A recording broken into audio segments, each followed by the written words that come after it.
আমাদের আরেকটি লড়াইয়ের প্রস্তুতি নিতে হবে বন্ধুগণ। তবে এবার আমরা ভুল করতে চাই না, এবার আমরা সম্পূর্ণ প্রস্তুতি নিয়ে এই মাঠে নামতে চাই। গণ অভ্যুত্থান হয়তো হয়ে গিয়েছিল, সেই গণ অভ্যুত্থান পরবর্তী করণীয় ক্ষেত্রে আমরা অনেক কিছুই ভুল করেছি। ফলে আজকে দেশের এই বেহাল অবস্থা আবারও তৈরি হয়েছে।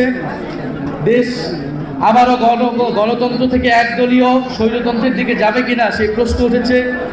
দেশের প্রতিষ্ঠানগুলোকে প্রশাসনকে আবার একদলীয়করণ হচ্ছে। বাংলাদেশ ব্যাংকের পরিস্থিতি আপনারা দেখেছেন, মিডিয়ার ভাই বোনেরা বাসসের পরিস্থিতি আপনারা দেখেছেন, এবং সর্বশেষ আমরা দুদকের পরিস্থিতি দেখলাম। দুদক আইন অনুসারে একটি স্বাধীন নিরপেক্ষ প্রতিষ্ঠান, কিন্তু বাংলাদেশের ইতিহাসে কখনোই সেই স্বাধীনভাবে দুদক কাজ করতে পারে নাই। বিএনপির বর্তমান যে নেতৃবৃন্দ মির্জা ফখরুল ইসলাম আলমগীর, উনি এক সময় বলেছিলেন এই দুদক হচ্ছে বিরোধী দল দমন কমিশন। এই আমলেও সেই জিনিসটাই থাকবে কিনা সেই প্রশ্ন আমাদের হচ্ছে। দুদকের চেয়ারম্যান এবং কমিশনাররা কেন পদত্যাগ করলো, সরকার কেন চাপ প্রয়োগ করলো, সরকারের চাপে তারা পদত্যাগ করেছে, সেইটা আমাদের কাছে স্পষ্ট না।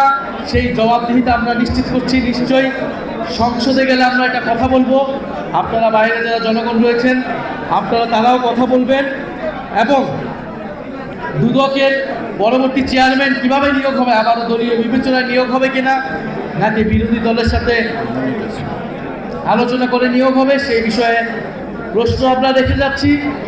আপনাদের সিলেটবাসীর প্রতি আহ্বান জানাচ্ছি, স্থানীয় সরকারের প্রস্তুতি নিন এবং আপনারা ঐক্যবদ্ধ থাকুন। সামনে আমাদের যে আহ্বান আসবে, যে নির্দেশনা আসবে, সেই নির্দেশনা আপনার সঙ্গে কাজ করবেন। এবং এই ইফতার আয়োজনের জন্য ছাত্র শক্তি, যুব শক্তি, শ্রমিক শক্তি, সিলেট মহানগর জেলা এবং বিভাগের যে অন্যান্য জেলা রয়েছে, মৌলভীবাজার, সুনামগঞ্জ এবং হবিগঞ্জ, যারা উপস্থিত হয়েছেন তাদেরকে সবার প্রতি কৃতজ্ঞতা জানাচ্ছি। আসসালামু আলাইকুম।